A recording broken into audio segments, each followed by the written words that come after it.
வணக்கம் மக்களே. நேத்து நம்ம பிக் பாஸ் ஷோ எல்லாமே நம்ம பார்த்திருப்போம்.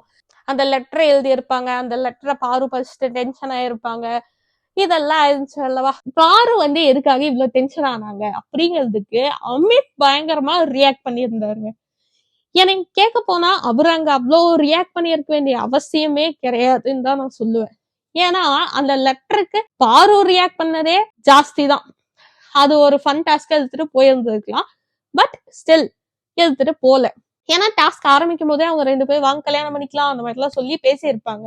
இப்போ அதையவே ஸ்டூடெண்ட்ஸ் எழுதி ஒரு லெட்டரா கொடுத்துருக்காங்க. இதுதான் விஷயம். அதுக்கு நம்ம திவ்யா வேற ஒரு ஸ்கிட் வேற ஃபார்ம் பண்ணலாம்னு சொல்லி ஐடியா எல்லாம் கொடுத்துருப்பாங்க.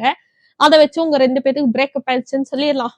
அப்போ ஸ்டோரியோட ஒன்னா அது போயிடும் அப்படிங்கிற மாதிரி எல்லாம் சொல்லியிருப்பாங்க. அதுக்கும் நம்ம அமித் மண்டையாட்டிட்டு பாரு கிட்ட அதை பத்தி பேசிட்டும் இருப்பாங்க. பட் என்னை கேட்க வந்தா எதுக்காக இப்படி ஒரு ஸ்கிட் பண்ணணும்னு நினைக்கிறீங்க அமித்? உங்களோட பேர் அங்க ஸ்பாயில் ஆகல. ஆல்சோ இவர் பாரு கிட்ட இந்த ஸ்கிட் பண்ணலாம்னு சொல்லி சொல்லும் போது என்ன சொல்லுவாருன்னா, நீ என்னோட பேரை ஸ்பாயில் பண்ணிட்ட. சோ இவர் கோவப்படுறதா இருந்தா எழுந்தவங்க மேல கோவப்படலாம், கிடையாது. அது திருப்பி திருப்பி பேசினா பாரு மேல கோவப்படுவாராம். இந்த மாதிரி ஒரு ஸ்டோரி லைன் வந்ததுக்காக பாரு மேல கோவப்படுறாரு. சரி ஓகே படட்டும். இப்போ ஒரு ஸ்கிட் பண்ணணும்னு சொல்றாரா? அதுக்கு என்ன சொல்றாரு, எனக்கு ஃபேமிலி இருக்கு, அவங்க பாப்பாங்கல்ல அப்படின்னு சொல்லி சொல்றாங்க. இங்க நம்ம பாரு நச்சுன்னு ஒரு பாயிண்ட வைக்கிறாங்க.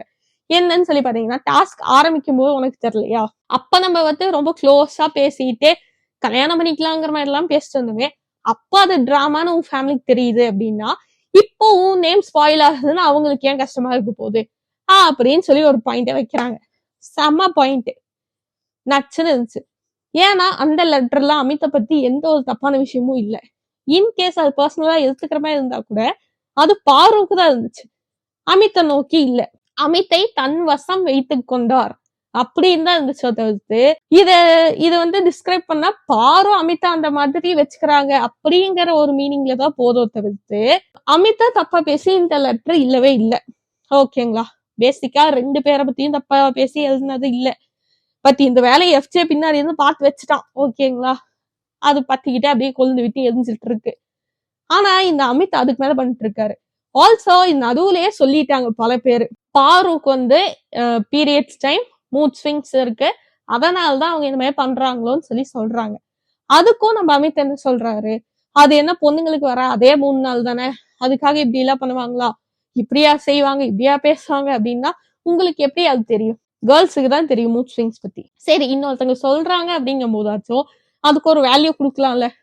ஏன் நேம் ஸ்பாயில் பண்ணிட்டேன், ஏன் நேம் ஸ்பாயில் பண்ணிட்டேன், ஏன் நேம் ஸ்பாயில் பண்ணிட்டானா நீங்களும் சேர்ந்துதானே அது எல்லாத்தையும் ஓகேன்னு சொல்லி அக்செப்ட் பண்ணி பண்ணீங்க.